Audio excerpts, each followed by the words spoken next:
మన ఫ్యామిలీ అందరికీ శుభోదయం, శుభ ఆదివారం. అందరూ కాఫీ టీలు తాగారా? టిఫిన్లు చేశారా? ఏంటి పొద్దున్నే టిఫిన్కి బదులు ఐస్లు తింటున్నాం అనుకుంటున్నారా? ఈరోజు వీడియో కాదండి, ఈ వీడియో నిన్నటిది.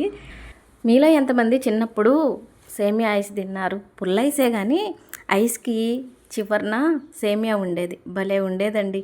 తీయటి ఐస్, చల్లటి ఐస్, మళ్ళీ అక్కడక్కడ సేమియా, చాలా బాగుండేది. కానీ ఇప్పట్లో ఐసులు రావట్లేదు. అప్పట్లో ఆ పుల్ల ఐసు పావులా అండి.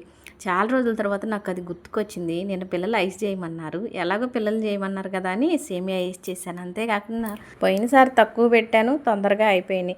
వర్షాకాలం వస్తే ఇక వడియాలు పెట్టుకోలేము కదా, అందుకనే పిల్లలు కూడా ఉన్నారు, పిల్లలే పెట్టమన్నారులేండి. ఇవి వడియాలు పెట్టాలంటే మనకు తోడు ఇంకొకళ్ళు ఉంటేనే పెట్టడానికి కొంచెం తేలిక అవుతుంది.